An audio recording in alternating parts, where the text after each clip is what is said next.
Thank you for listening to the Racquet Quest podcast.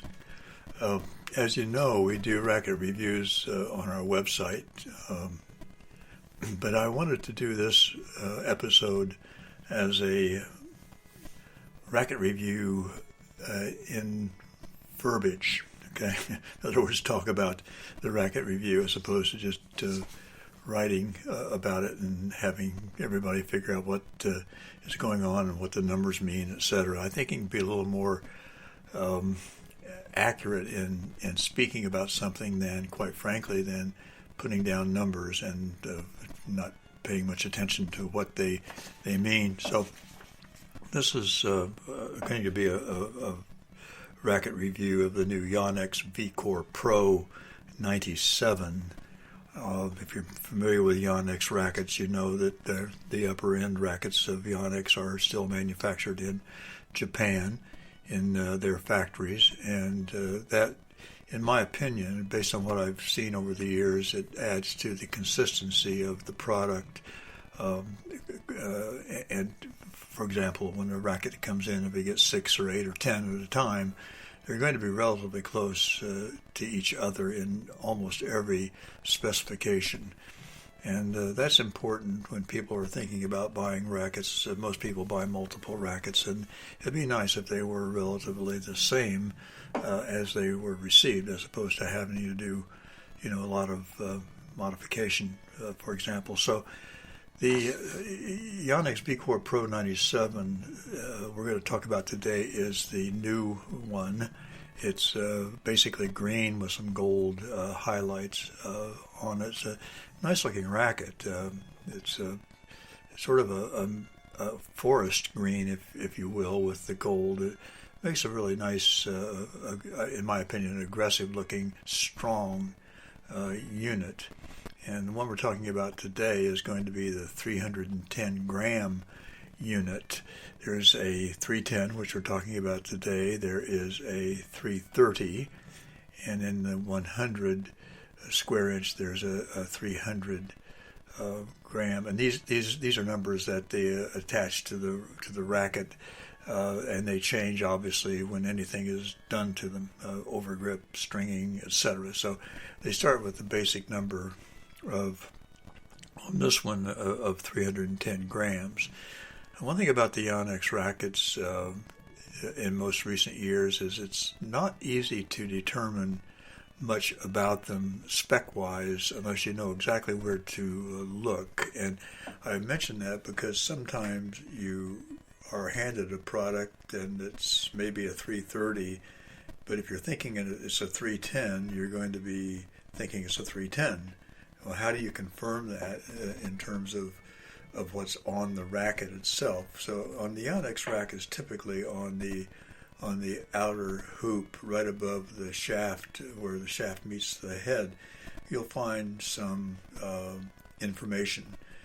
And that information should include the head size and average weight. I think they give it sometimes, and maybe some balance data, which is I don't know about this one, quite frankly, but that's where you're going to find most of the information is on the outside of the head, right above the shaft, and it's not printed in gold. It's printed in sort of a gray color, so you sort of have to look for it. It's non-obtrusive, as it should be, I think, but you have to confirm what you're actually having in your hand. Absolutely. Okay, so make sure you know where that information resides. The inside of the shaft will have some information about string pattern and things of that nature. But one of the things they being Yonex, do a little differently than others is they actually have the recommended string tension minimum and maximum on the outside of the shaft, right above the grip, right above the synthetic grip. In most cases synthetic, sometimes leather, but synthetic grip, and it will have something like 45 to 60. And it will also have right below that, or on top of it, will be the grip size in a number 1, 2, 3, 4, Not too many fives anymore, but it could be a five. But that's where you find all that information. But other than that, the racket is pretty clear of info. Has some nice graphics, and like I said before, I think it looks like a really, really nice, strong racket, and the numbers will bear that out. The VCore Pro 97 is exactly what it says it is. It is a upper end player style racket of a 97 square inch head, and by player style we're talking about a racket that is a thinner beam. Thin in this case is a 20 millimeter beam, which is the height of the racket if you look at the side of it. 20 millimeters is a thin beam racket typically, and the thin beam in and of itself can be any stiffness that you would like it to be based on the fiber layup and things of that nature. However, typically a thinner beam is going to be a more flexible beam. So that's when I say as a player style racket, it's going to be a little bit more flexible than a thicker beam racket or a wider beam racket. Therefore, it demands a little bit more from the player in terms of gusto of stroke than a thicker beam racket might, which is going to be stiffer. The easiest way to make a racket stiff is just to increase the beam height. Everything else being equal, layup, etc. So if you increase the beam height, you're going to increase the stiffness of the racket. And stiffer rackets have proven to be a little more powerful than more flexible rackets. But given the power, sometimes you are not given the control that you would like to have. That's sort of mythical. I mean, a lot of good players can control anything. You know, it doesn't matter about the stiffness. It depends on their stroke, depends on how the racket's set up for them, and depends on how they like to hit the ball. So keeping that in mind, a thinner beam racket is typically going to be in the player style category. The 97 square inch head is typical of the Yonex brand, is an isometric shaped head, they call it. It's not perfectly elliptical or perfectly round. It's more of a high-shouldered ellipse, high-shouldered and high-hipped ellipse, I guess is the best way to describe it. The mainsprings dimensions are going to be about the same. The first 8 mainsprings, the head shape is such that those strings are going to be pretty close to the same length. And then the square shoulders allows the next strings to be a little bit longer, and obviously the last mainstring is going to be even longer than a typical elliptically shaped head racket, which in all gives you probably a softer string bed, and that softness can be called any number of things. Typically it's going to be called sweet spot, so you can call it whatever you want, but the racket head itself is very, very, very forgiving in terms of where you hit the ball because of the expanded mainstring length, and it's a good design. It's been with them for a long time. And if there's something people don't like about the Yonex visually, it is probably the shape of that head. However, if you hit with it, the shape of the head is going to not be an issue, of course. They wouldn't be continuing to make them that way. The shape of the head is really quite nice, in my opinion. But it's 97 square inches, which is on the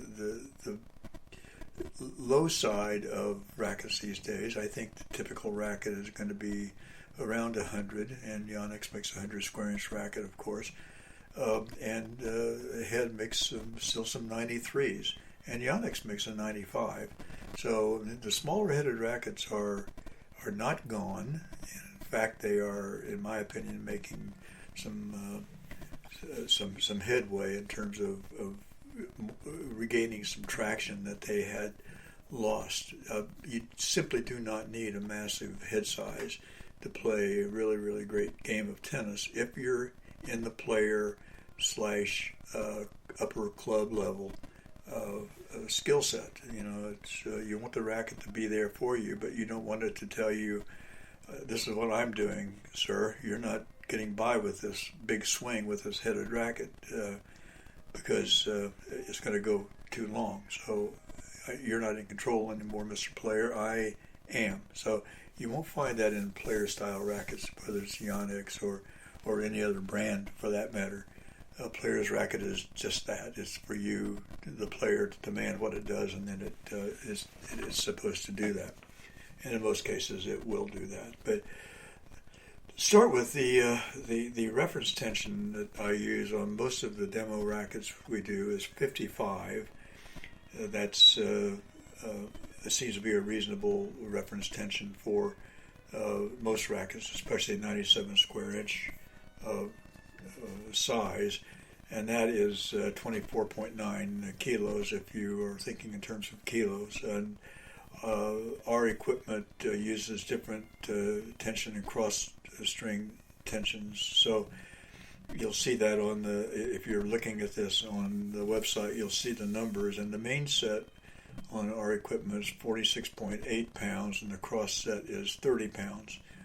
So there's quite a difference, but I think we've talked about this before. The equipment I use is unlike most others, like any others, or the racket doesn't change shape, so the string can go in at the tensions they will actually come out as in the natural ratio, which I think we've had another discussion about natural ratio before. Okay. And the way we test the string bed stiffnesses, there are three ways. The first one is the RDC, Bobula RDC, and that number is 49. Okay, and that's units. 49 units. You can call it whatever you want, but it is a unit because the algorithm RDC uses is sort of unknown, but it's a good number, a valid number. People use it all the time. The next number we take is the racket flex. This is also done on the Bobula RDC, where a load is applied to the tip of the racket, and it comes back with a number of 61, and that puts this racket in the softer side of player style rackets right now.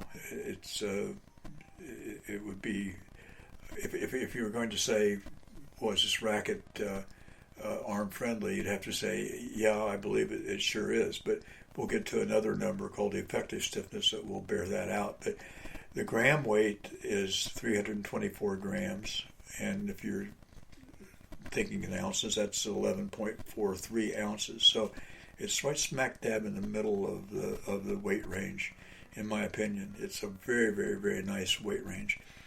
The balance, the static balance, is 323 millimeters, and that's the center of gravity. If you put it on your finger, it's going to be there, and the racket's going to be balanced on your finger. And that is 12.72 inches, and that is in terms of points. So we don't use the static balance very often, but people talk about points. In terms of hit points, that's 6.14 point headlight. Okay, 47.2% of the weight of the racket is in the head, so that means most of it's back at the rear end. So the polar moment, which is the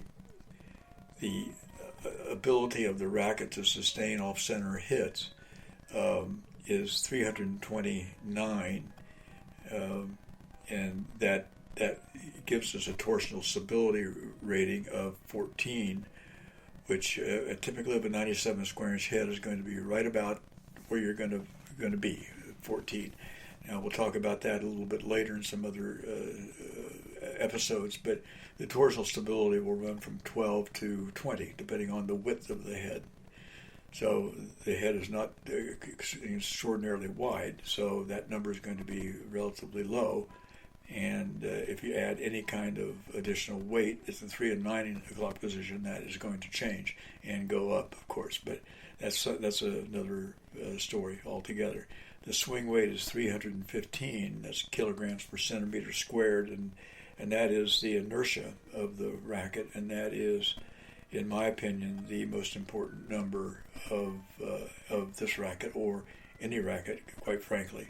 Inertia is exactly that. Once you get the racket moving, it doesn't want to stop, and the ball is not going to stop it. The higher the number it is, the more you're going to drive through that ball. and that converts to 11.11 ounces in terms of